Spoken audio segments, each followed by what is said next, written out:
Hey Kara, what are you doing? On. I'm just trying to turn off my microphone. I think they might be listening. I was talking about taking vacation the other day in Dubai, and look, I got now the advertisement on Dubai vacation.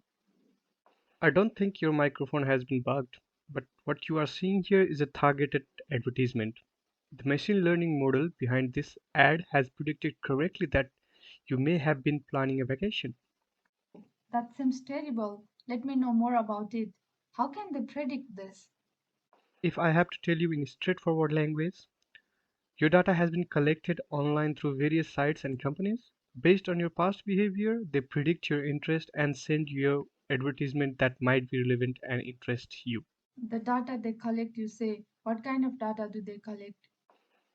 Maybe it is easier with an example. Have you been searching best places to visit in winter or something related to vacation on Google?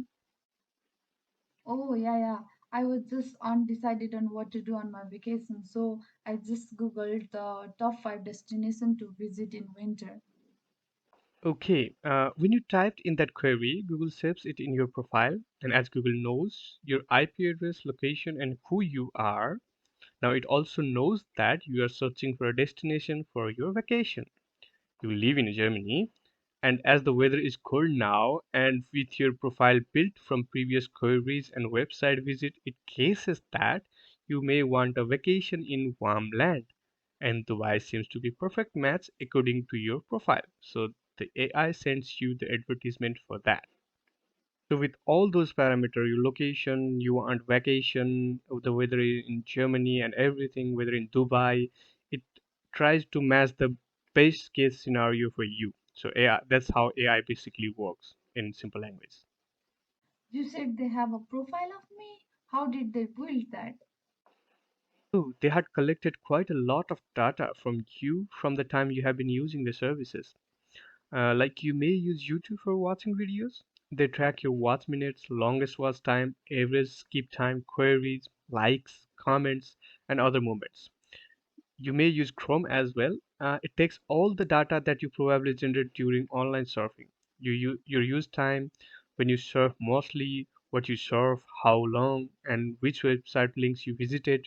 From this data over a long period of a time, they have enough data to train a model and build a psychometric profile of you. But I never agreed to them to collect and use my data. You did that while using these services. We provide access to those data by using these services. We think we are using the services they provided for free, but in reality, we are paying it with our data, which is far more valuable in comparison. And they collect this data in the name of making the user experience better. And also, a lack of rules prohibiting these activities enables and encourages them to do so. Okay, so is there any way to stop them from collecting my data and using them like this? It is not very easy, and it's very unlikely that they would change the strategy as this is their business model. The first thing we can do is to stop using the services and use alternative that values our privacy. For example, use DuckDuckGo instead of Google search. They don't collect, process, and sell your data. Although their business is also based on advertisement but no targeted ads.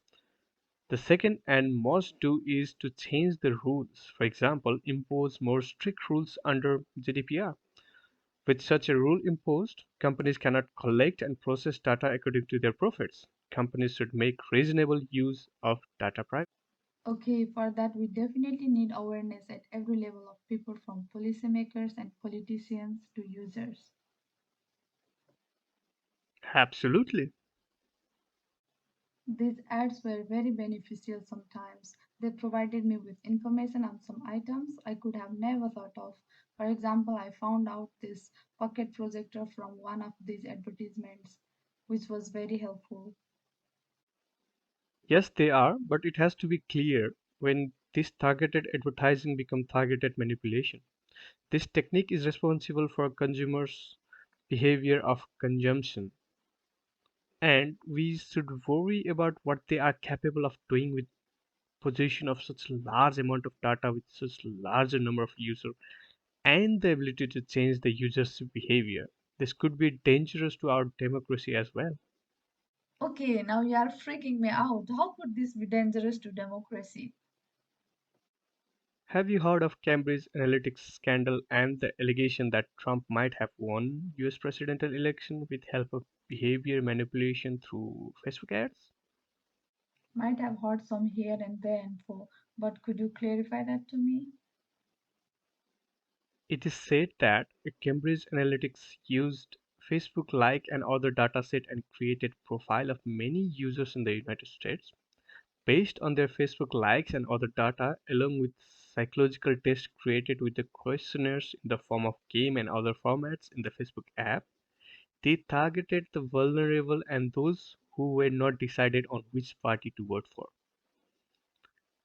With this profile in hand, they used targeted aid to diminish and defame other party candidates and promote their clients.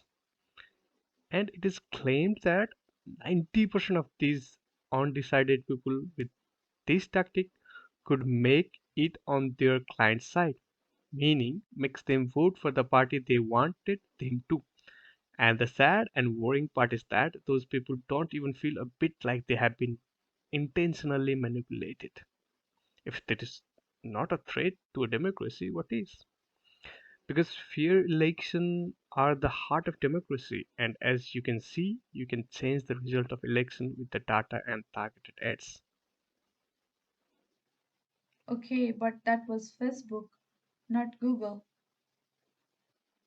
Yes, but the issue is the same. Both have the enormous amount of the data of users, both have the similar business model, and there is also this tendency of people to use Google search as the verification portal, and this could lead to drastic change as well. What do you mean? Let's say you are in a debate on some facts and you want them to verify. What you are likely to do is to do a Google search and find the numbers or arguments. Let's take an example of climate change. Based on your location and your previous search history, you get different autocomplete suggestion and also the search results.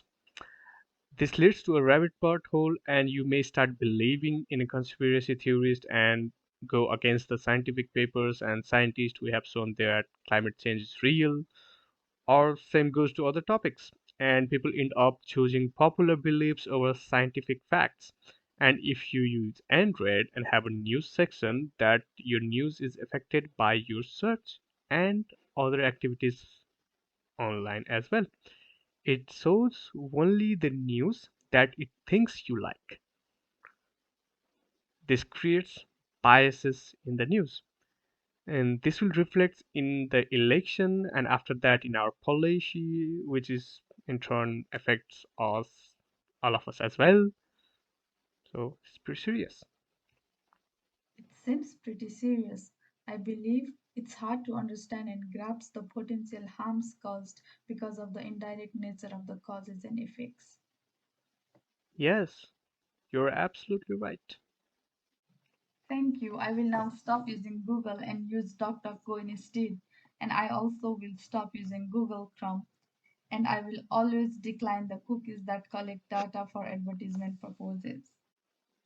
Yes, and please do tell other friends and family to do so as well. We need to educate ourselves and others about the data we generate, its power, and how to protect our privacy.